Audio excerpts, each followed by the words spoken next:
Hello everyone, this is Shivangi. Welcome to Shiv classes. इस video में हम डिस्कस करने वाले हैं sexual harassment of women at work place act 2013। इसके बारे में आपको इजीली विकीपीडिया पे मिल जाएगा। तो जो मैंने भी इसमें डिटेल लिखी है वो विकीपीडिया से ही लिखी है। तो चलिए स्टार्ट करते हैं। तो जो sexual harassment women at work place act जो बनाया गया था वो किस लिए बनाया गया था? वुमेन को प्रोटेक्ट करने के लिए, जो उनके साथ सेक्सुअल हरेसमेंट होती है जहाँ भी वो काम करती हैं। It was pass by Lok Sabha. ठीक है, लोकसभा ने पास करा था इसे 3 सितंबर 2012 को, जिसे लोअर हाउस बोला जाता है, तो आप सबको पता होगा। और राज्यसभा ने इसे पास करा था 26 फरवरी 2013 में। The bill got assent of the president on 20 April और 2013।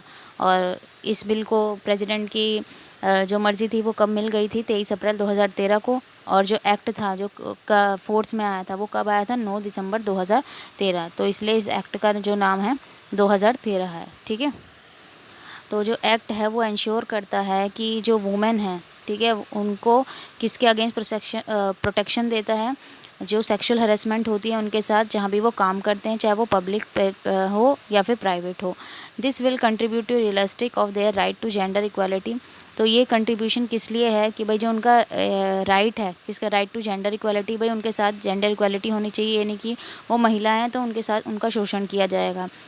लाइफ, ठीक है, right to life, liberty, equality in working condition everywhere, हर जगह उनको इक्वालिटी मिलनी चाहिए। ठीक है, तो ये इसलिए एक्ट बनाया गया था। The sense of security eight work place will improve women participation work. अब जब सेंस ऑफ सिक्योरिटी रहेगी वुमेन के, उनको पता है कि एक एक्ट बना दिया गया है कि अगर हमारे साथ कुछ गलत होता है तो हम इसके अगेंस्ट बोल सकते हैं। तो एक उनके अंदर क्या आ जाएगा कि सेंस ऑफ सिक्योरिटी आएगी कि भाई हम सुरक्षित हैं और वो ज़्यादा से ज़्यादा वर्क करेंगे। ठीक है, मतलब जॉब के लिए जाएंगे। तो इससे क्या होगा, इसका रिज़ल्ट क्या होगा? इकोनॉमिक एम्पावरमेंट होगी और जो ग्रोथ होगी वो इंक्लूसिव होगी। मीन्स महिलाएं और पुरुष दोनों मिलके ग्रोथ में हेल्प करने वाले हैं। तो जो एक्ट था वो जो एसेंशियली डिराइव हुआ था किससे हुआ था? विशाखा गाइडलाइंस से हुआ था। अब जो विशाखा गाइडलाइंस है ये कुछ सर्टेन प्रोसीजर फॉलो करता है in case work place sexual abuse में। अब विशाखा गाइडलाइंस क्या है, इसके बारे में आप डिटेल में जानना चाहते हो तो आप विकीपीडिया पर जा सकते हैं। लेकिन इस क्वेश्चन के अंदर जितना आपको लिखना चाहिए उतना मैं आपको इस वीडियो के थ्रू बता रही हूँ। ठीक है, क्योंकि आई थिंक 3 या 4 नंबर का ही शॉर्ट नोट आता है इस एग्ज़ाम में। This guideline were formulated after the landmark case. अब ये जो गाइडलाइंस थी ये कब फॉर्मुलेट की गई थी? कि इसमें जब एक लैंडमार्क केस हुआ था, कहाँ? इसमें केस जो था नाम रखा गया था Vishakha and other versus state of Rajasthan. क्या था इसमें? This case was brought to the supreme court. Supreme तो कोर्ट तक चला गया था ये case because of the sheer inability of the high court of Rajasthan to provide justice to Banwari Devi. तो यहाँ पे एक औरत थी बनवारी देवी राजस्थान की, जिसे हाई कोर्ट जो था वो कि उनको इंसाफ नहीं दिला पाया था। तो जिस वजह से ये कोर्ट कहाँ गया? Supreme court. जो ये केस था वो कहाँ गया? सुप्रीम कोर्ट में गया। Who was part of women development programme of Rajasthan government. और वो कौन थी? जो बनवारी देवी थी, वुमेन डेवलपमेंट प्रोग्राम की क्या थी, मतलब पार्टिसिपेट उन्होंने करा था। ठीक है, हु वाज द पार्ट, मतलब उनका उसका पार्ट थी वो राजस्थान गवर्नमेंट में। She was brutally gang rape for stopping a child marriage being conducted in a town. तो उनका गैंग रेप किया गया था। क्यों? क्योंकि वो चाइल्ड मैरिज के लिए आवाज़ उन्होंने उठाई थी। This was a part of her duty as a member of development. और ये उनकी ड्यूटी का पार्ट था क्योंकि वो डेवलपमेंट प्रोग्राम में उनका पार्ट था। इसी वजह से to stop any legal activity by development programme. जब वो इस चीज़ में है कि वुमेन डेवलप प्रोग्राम में वो एक मेंबर हैं, तो ये उनका हक बनता है, उनकी ड्यूटी है कि वो अगर कुछ भी गलत हो रहा है, इलीगल एक्टिविटी हो रही है अगेंस्ट चिल्ड्रन एंड वुमेन, तो वो उसके खिलाफ आवाज़ उठाएंगे। तो इसके लिए उनके साथ जो है ये मिसबिहेव किया गया, तो उसके लिए जो राजस्थान का हाई कोर्ट था वो उन्हें न्याय नहीं दिला पाया। तो ये कोर्ट कहाँ गया, ये केस कहाँ गया? सुप्रीम कोर्ट में गया। Moreover this act use the definition of sexual harassment laid down by the supreme court.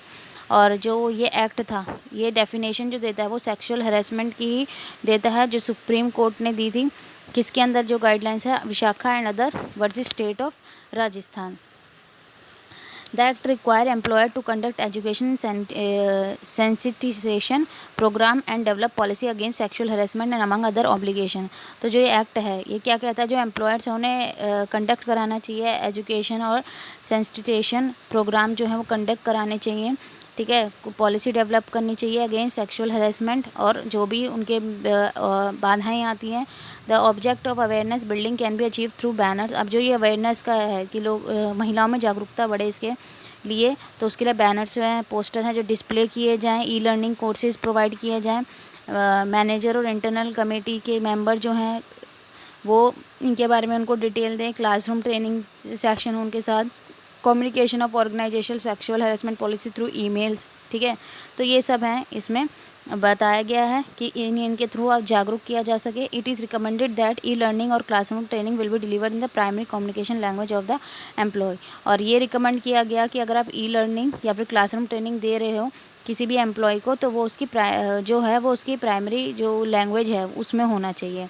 Under the act which was cover student in school. अब ये जो एक्ट था ये जो स्टूडेंट है स्कूल में उनको भी कवर करता है, कॉलेज के स्टूडेंट को भी, पेशेंट जो है हॉस्पिटल में उसको भी, एम्प्लॉयर्स, लोकल अथॉरिटी, ठीक है, सबको इसमें कवर किया जाता है।